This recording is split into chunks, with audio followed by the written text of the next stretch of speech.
So I normally don't like to get super technical in videos because I think that just focusing on making good music is more important, but I keep seeing this kind of EQ curve on people's master chains, and I think it's often doing more harm than good. So bear with me as I take you through this and stick around to the end if you want to see some things that we can do instead. The logic of this EQ curve makes sense, right? We're trying to cut away the frequencies that we don't need in this really low subregion here so that we can save headroom, push our limiter harder, and then end up with an overall louder track. But it's a little bit more complicated than this. When we make this type of cut in most EQs kind of default mode, zero latency or minimum phase, then we're causing a phase shift around the cutoff point, which is 30 hertz in this case. And the phase is represented by these purple lines here. Because we're doing such a drastic cut, we have a pretty drastic phase shift around the cutoff frequency. So that's fine, but what does that actually mean for our song? Let's pretend that this loop is our finished track.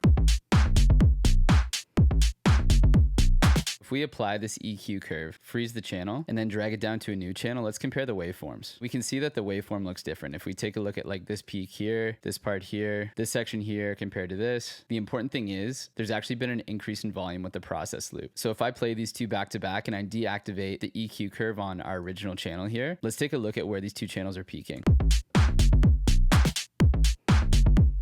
Right, so our original track with no EQ is hitting at negative half a decibel, and the process version is peaking almost at 4 decibels. So the process version is peaking 4 decibels louder than the unprocessed version. This is really important because we thought we were saving headroom, but we aren't. And I know people are going to say, just switch this to linear phase. Yes, but linear phase also comes at a cost. It does allow us to have this type of EQ curve without affecting the phase, but it introduces latency, and it can, not always, but it can introduce pre-ringing. Pre-ringing sounds almost like a kind of like a whoosh or like an echo noise that happens before a sound, and it can be tough to pick out in a busy mix, but it's important to know that pre-ringing can affect the clarity of your transients, so we need to be aware of that. Here's a quote straight from the Pro Q3 manual about linear phase. Some higher processing resolutions for better response in the low end can introduce a pre-ring that can make transients, aka a kick drum, lose their edge. I don't know about you guys, but I want my kick fully intact. So let's take a look at what happens to the waveform when we freeze it with linear phase.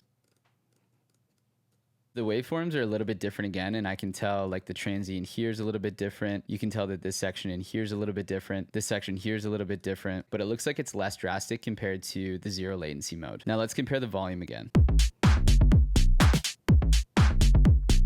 It's not as big of a jump as the first example, but linear phase still did increase the volume. So again, we actually risk losing headroom with this type of curve, even in linear phase mode, and we risk introducing pre-ringing. To really hit this point home, here's Luca Predalesi talking about low cutting. He's a Grammy-nominated engineer. He's worked with Diplo, Drake, Skrillex. He knows his stuff. Why I'm using a low shelf versus a low cut? Because I want to absolutely avoid any type of phase shifting. Please stay away from low cuts. It gives you a sense of headroom, but you're getting a lot of out of phase. So we have this information, what do we do? The best move is just to stay away from these types of cuts on your master chain. If you do find a problem frequency down here that's affecting your processing and like you're limiting downstream, and you have access to the individual stems, so you know you're the mix engineer or you're the producer, try and fix that problem on an individual basis and be aware of how that processing on that individual stem is affecting its phase relationship with everything else in your song. If you don't have access to the individual stems, like maybe you're just working on a master, try working in natural or linear phase modes to avoid drastic phase shifting. And once you find the cutoff point that's helping solve your problem, switch from a low cut to a low shelf so it looks something like this, and it's a little bit less drastic. An analog, if you're out there and I misspoke or I left something out, please add your 2 cents. Hope this helps.